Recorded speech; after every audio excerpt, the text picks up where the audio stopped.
کئی لوگ تو ایسے ہوتے ہیں خود تو رشتہ توڑ لیے لیکن اپنے بچوں کا بھی رشتہ توڑواتے ہیں. جیسا کہ ایک ماں ہے، ایک باپ ہے، اپنے سگے بھائی سے یا اپنے سگی بہن سے رشتہ توڑ کے بیٹھا.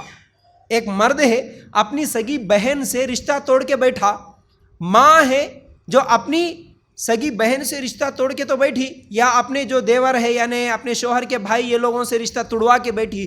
لیکن جب ان کے بچے بڑے ہوتے نا تو وہ یہ نہیں چاہتی کہ میرے بچے جا کے میری ننند سے بات کرے، میرے بچے جا کے میرے بھائی سے میری بہن سے بات کرے. یہ ماں کو بھی پسند نہیں، باپ کو بھی پسند نہیں. وہ میرے دشمن ہے بیٹا، تیرے بھی دشمن ہوں گے. حالانکہ بچوں کا اس میں کوئی قصور، ان کا کوئی جھگڑا نہیں ہوتا. کبھی شادیوں میں ملتے بھی، ارے میری خلیری بہن کتے، انہوں میرے پھوپھیری بہن کتے، انہوں میرے ممیری بہن کتے. ملنے کا دل کرتا، بات کرنے کا دل کرتا بچوں کا، لیکن بیچ میں ماں باپ خود دیوار بن جاتے ہیں. نہیں بیٹا، آئیں گے تیرے پھوپھیرے، آئیں گے تیرے خلیرے، لیکن ان کی طرف دیکھنا بھی نہیں، ان سے بات بھی نہیں کرنا بولتے. تو یہ کتنا بڑا ظلم ہے، کتنا بڑا ظلم ہے، یاد رکھو. تو رشتوں کو جوڑنے کے لیے سب سے بڑی اہم چیز جس کو قربان کرنا پڑتا ہے وہ انا ہے. اور ہر کامیاب رشتے کے پیچھے انا قربان پڑتا ہے. یہ کوئی آسان کام نہیں ہے.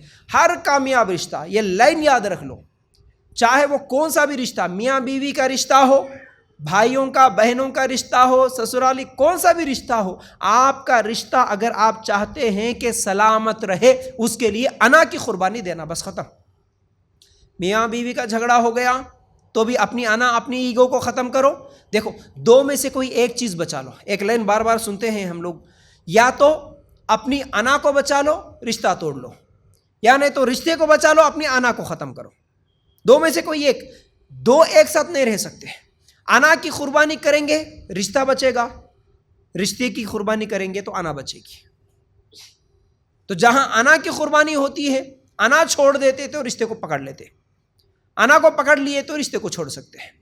تو کون سا بھی رشتہ آپ کا اگر صحیح سلامت رہنا تو وہاں اپنی انا، اپنی ایگو کی قربانی دینا پڑتا ہے. تو یاد رکھو، اب جس کے ساتھ بھی 5-10 سال سے آپ کا رشتہ ٹوٹا ہوا ہے، ان تمام فضیلتوں کو ذہن میں رکھتے ہوئے اب ان ٹوٹے ہوئے رشتوں کو جوڑنا آپ کا اور میرا کام ہے. کریں گے انشاءاللہ. خود کے لیے نہیں کرنا، اللہ کے لیے کرنا. اگر ہم ہمارے لیے کریں گے تو ہماری ایگو سامنے آ جاتی ہے، ہماری انا آڑے آ جاتی ہے. لیکن اللہ کے لیے کریں گے تو پھر ایگو ختم ہو جاتی ہے. یاد رکھو، اب جا کے ان سے معافی مانگ لینا، ان سے صلح کرا لینا. اپنے ہیں وہ لوگ، اور اللہ تعالیٰ اس کی اجازت نہیں دیا. خونی رشتے تم نہیں توڑ سکتے. اب جائیں گے ان کے گھروں کو. کیسے جائیں گے؟ 5 سال 10 سال 2 سال 4 سال جس کے بھی رشتے ٹوٹے ہوئے ہیں، بات چیت بند ہے، اب ان کے گھر کو جاؤ. جاتے جاتے سویٹ لے کے مت جاؤ. اگر میٹھا لے کے جائیں گے تو سوچیں گے کیا ملا کے لائے کہ پھر. یہ بھی ایک ڈر ہوتا نا ہمارے کو، کون سا دوا ملا دیے کہ اتنے دن کو آئی، کیا تو بھی ہمارے کو ختم کرنا بول کے پلاننگ ہوں گی بول کے سوچتے. اس لیے کوئی تحفہ لے کے چلے جاؤ، یا خود نہیں جا سکتے تو کسی انصاف پسند آدمی کو، ایک بڑے آدمی کو بیچ میں رکھو اور ان کے ذریعے سے جا کے بات کراؤ، صلح کرا لو. 1 بار 2 بار میں بات نہیں مانیں گے اگر زیادہ جھگڑا ہوا تو، لیکن میڈیٹر کو رکھیں گے، اچھے آدمی کو، تو پھر انشاءاللہ ہمارے رشتے مل جاتے ہیں اور ہماری رشتہ داری پھر قائم رہ سکتی ہے. تو اللہ تعالیٰ کیا کہتا ہے؟ سورہ فصلت اگر ہم لوگ نکال کر دیکھیں گے، سورہ فصلت آیت نمبر 34 اور 35، یہ آیت بھی میں کئی مرتبہ آپ لوگوں کے سامنے رکھا. وَلَا يَسْتَوِي الْحَسَنَةُ وَلَا السَّيِّئَةُ ادفع بالتي هي احسن فاذا الذي بينك وبينه عداوة كأنه ولي حميم وما يلقاها الا الذين صبروا وما يلقاها الا ذو حظ عظيم. یہ ایک ایسی آیت ہے، آپ کے زندگی میں جب کبھی بھی جو بھی پرابلمز ہوتے ہیں، آپ کے شادی شدہ زندگی میں، سسرالی، شوہر کے، نندوں کے، بھابھیوں کے، بھائیوں کے، جو بھی رشتہ دار ہیں، چاہے وہ پڑوسی ہو، ہر ایک کے ساتھ اگر شادی شدہ زندگی یا شادی کے پہلے کی جو بھی رشتہ داریاں ہیں، ان تمام رشتہ داریوں کو اگر آپ نبھانا چاہتے ہیں، سب کے ساتھ اچھے بن کے رہنا چاہتے ہیں، گھروں کے لڑائیاں اور جھگڑوں کو ختم کرنا چاہتے ہیں، یہ ایک آیت یاد رکھو کسی کے ساتھ بھی میرا لڑائی جھگڑا نہ ہو اگر میں ایسا زندگی گزارنا چاہتا ہوں. یہ آیت بہت کام آنے والی ہے. کیا بول رہا اللہ تعالیٰ؟ نیکی اور بدی برابر نہیں ہوتی ہے. نیکی اور برائی دو برابر نہیں ہو سکتی. برائی کو بھلائی سے دفاع کرو, پھر وہی جس کے اور تمہارے درمیان دشمنی ہے ایسا ہو جائے گا جیسے دلی دوست. کیا بولے اللہ تعالیٰ؟ برائی کا دفاع, اس کا مقابلہ کیسے کرنا برائی کا؟ بولیے نا, اچھائی کے ساتھ.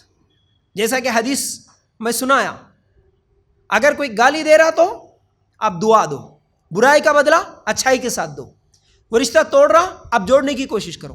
وہ سلام نہیں کر رہا, آپ آگے بڑھ کے سلام کرو. وہ برا کر رہا, تم اچھا کرو. برائی کا بدلہ آپ اچھائی کے ساتھ کرو. اللہ تعالیٰ کیا کہتا ہے؟ جس کے اور تمہارے درمیان دشمنی ہے تو یہ دشمنی کیا ہوگی؟ دوستی میں بدل جائے گی, دلی دوست بن جائیں گے. جیسا کہ اللہ کے رسول صلی اللہ علیہ وسلم کی زندگی ہمارے لیے نمونہ ہے. اللہ کے رسول صلی اللہ علیہ وسلم کے کتنے ہی دشمن تھے, لیکن اللہ کے رسول صلی اللہ علیہ وسلم برائی کا بدلہ کبھی برائی سے نہیں دیے. حالانکہ ہم واقعات سنتے, اجتماعات میں بہت بول لیتے, واہ واہ کر لیتے, لیکن خود عمل کرنے کی باری آئی تو عمل نہیں کرتے. کسی رشتہ دار جو کہ ہمارا برا چاہنے والا رشتہ دار ہے, اس کے ساتھ کیا ہم بھلائی کریں؟ آج تک وہ سلام نہیں کرا تو ہم بار بار اس کے پاس جا کے کیا سلام کریں؟ آج تک وہ ہماری غیبت کر رہا, چغلی کر رہا, ہماری برائی بیان کر رہا, معلوم ہے, اس کے باوجود بھی اس کے لیے دعا کریں ہم؟ یہ آیت پہ عمل ہو رہا ہمارا؟ نہیں. اچھا, آگے بھی اللہ تعالیٰ کیا بول رہا دیکھو, اگر تم ایسا کرے تو تمہارا دشمن بھی تمہارا دوست بن جاتا.